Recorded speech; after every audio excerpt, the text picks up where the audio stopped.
Hi guys, good evening and welcome back once again to the EdWord. I'm your host Steady, and in tonight's video I'll be discussing what I thought of the first two episodes of the season 2 premiere for one of our favorite animated shows on Disney Plus, Star Wars: The Bad Batch. That's right, our favorite batch of rogue clones is back with new episodes starting today. They dropped the first two episodes. I'm about to give you my spoiler-filled thoughts on it. Before I get into all of that, please be warned, like I said, this is a spoiler-filled review.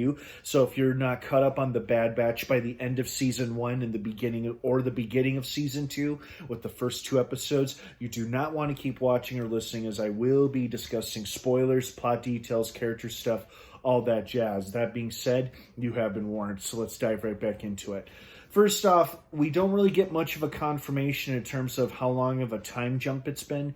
It feels like there's been a minor one at least, because Omega looks a little older. So maybe it's a couple of months, like 6 or 7 months, or maybe it's a year later, because she looks a little taller, her hair is longer, and she's more adept at with her weapon, and she seems to be more of a useful asset to the team, especially in terms of this heist they're pulling off. So, not sure what the time jump is like here, but it didn't really matter, because it was two very entertaining episodes, very exciting, very action-packed. It was a fun heist episode. Well, attempted heist, at least, since they didn't walk away with any of the treasure from Dooku's home, nonetheless. I didn't recognize the name of the planet, but I did recognize Dooku's house or palace once they were inside. I'm like, straight out of the Clone Wars. Of course, everything would just be sitting there lying around since he died at the end of the Clone Wars, and all this stuff would just be up for grabs. And of course, the Empire was pillaging it, because it's the Empire. And that was pretty cool.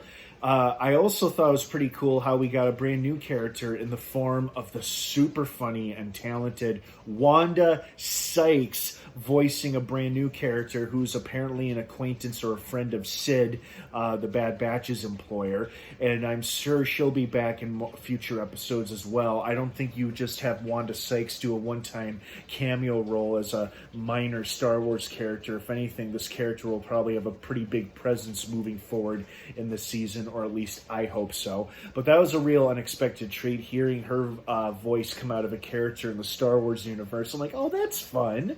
How very cool. So that was cool. We also saw the return of one of the many enemies of the Bad Batch, which was Admiral Rampart, who of course tried to get that one clone captain to falsify his report, saying that Clone Force 99 wasn't there, because he insists they were all killed during the downfall of Kamino, because he personally oversaw that operation. And we got a wonderful little reminder at the end of the second episode of what an evil prick Admiral Rampart is, when he, in cold blood, murdered the clone captain who blatantly refused to falsify an Imperial report. And he just shoots him with his blaster and sends him falling off that ledge like it's nothing, and he just walks away like he did nothing wrong. He really is a cold-blooded, evil, calculating bastard, and he's an easy character to hate as well. So, of course, we saw his return, teasing that he's going to have probably a pretty big antagonistic role in this show for this coming season 2. And like I said, it was very action-packed, very exciting. I like how the batch got split up into two groups, with Hunter and Wrecker in one group, and then Omega, Echo, and Tech in the other. No sign of Crosshair at all, which wasn't too surprising considering how they kind of left him behind after saving his life on Kamino. So he's probably still with the Empire. We just didn't see him in these first two episodes, but that's okay, because the emphasis was mainly on the squad and what they've been doing since the end of season 1. So, solid opening to season 2. Really, really enjoyed it. Very exciting and action-packed.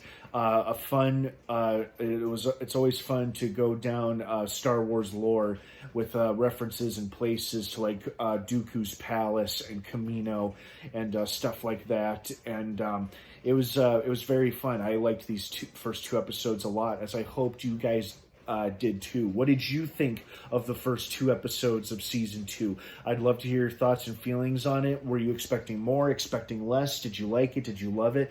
Let me know what you think down below in the comments section. Thank you so much for watching. Have a wonderful rest of your night. With these first two episodes now here with us, new episodes of The Bad Batch drop every Wednesday on Disney Plus. So we have a lot to look forward to because there are a lot of episodes coming. Have an awesome rest of your night, everyone. Thanks for watching. And of course, until next time, may the Force be with you.